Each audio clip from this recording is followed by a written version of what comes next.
Olá, alunos do sétimo ano, Centro Educacional Jorge Alberto, professor Gabriel de Física.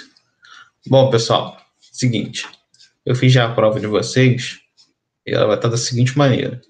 As questões de múltipla escolha vão ser tudo teóricas em relação ao calor específico, tá?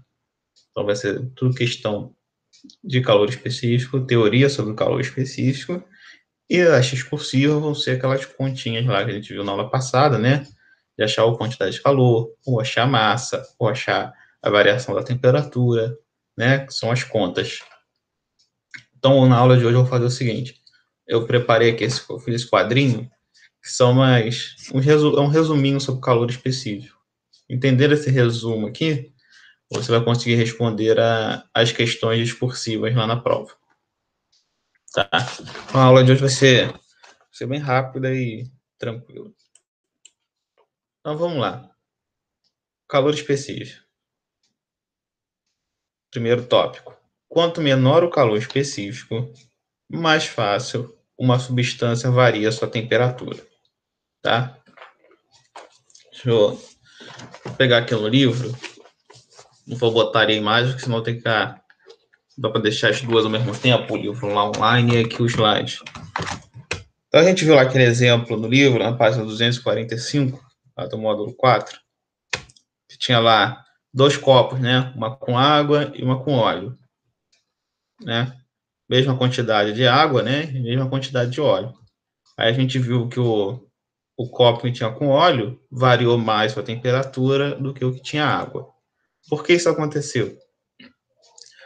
Olhando lá aquela tabelinha, que tem aí na página 245, lá com a letra verde, a gente viu que o calor específico da água é 1 e o calor específico do óleo é 0,47. Né? 0,47 é menor que 1.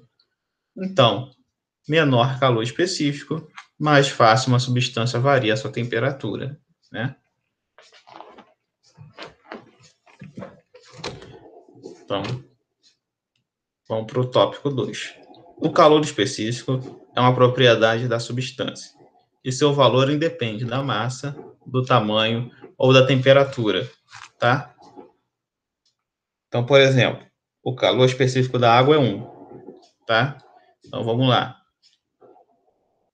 100 gramas de água, vamos botar na quantidade de massa, né, na unidade de massa, o grama, que é o que a gente usa aqui para fazer nossas contas, né? A gente não usa litro.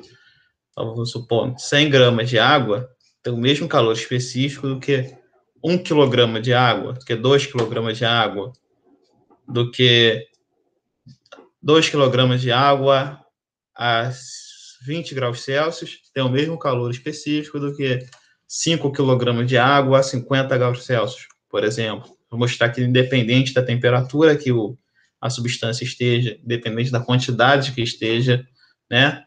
Tamanho e água a gente não dá para medir assim tamanho, né? Então vamos ficar só na parte de massa e temperatura, que é um líquido. Massa ou temperatura, né? Independente se tem mais massa ou menos massa, se está numa maior temperatura ou numa menor temperatura, o calor específico é sempre o mesmo, tá?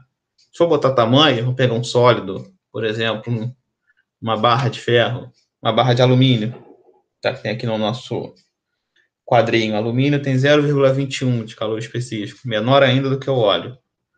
Então, vamos lá.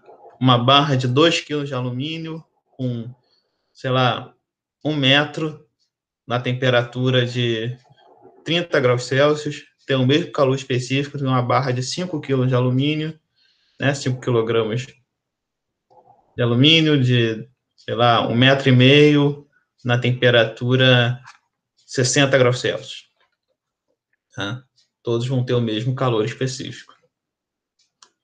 Então, vai ter uma questão da prova perguntando sobre isso. E por último, o calor específico, né? Isso aqui está até aqui no livro, aqui no quadrinho, na página 245 também, né?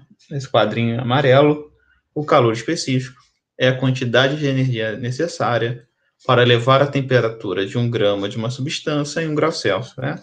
Isso aqui é a definição de calor específico. Então, por exemplo, tomando água, que é 1, né? Que é mais fácil.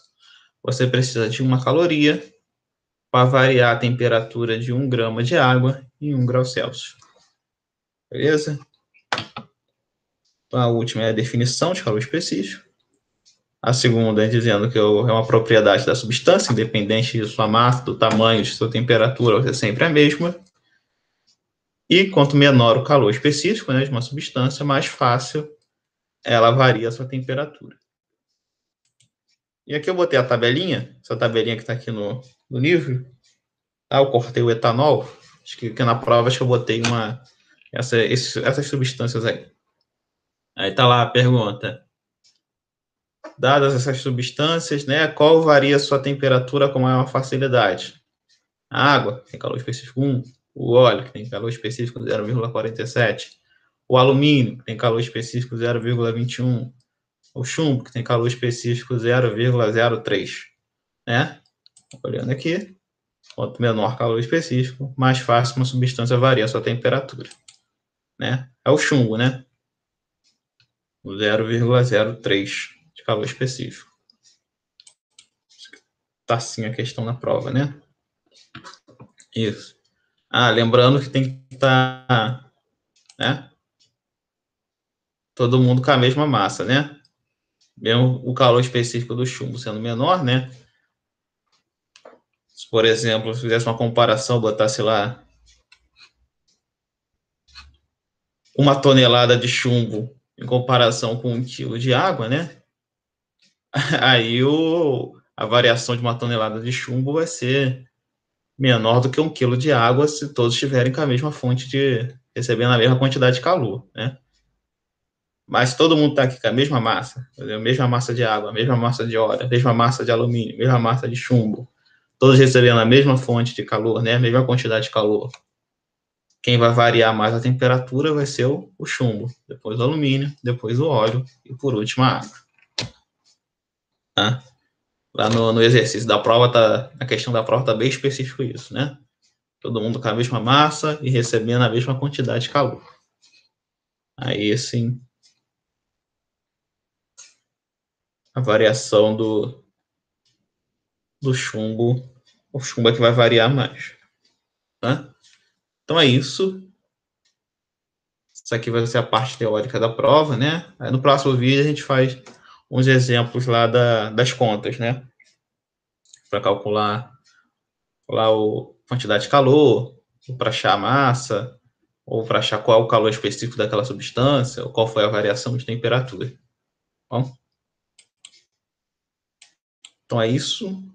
A aula de hoje vai ficando por aqui. Até a próxima aula. Recomendo copiar isso no seu caderno, né? Quando for fazer a prova, você dá uma olhadinha aí nesses tópicos aqui de calor específico. Entendendo isso aqui, você consegue fazer as 5 questões de múltipla escolha da prova. Bom? Então é isso. Até a próxima aula. Tchau.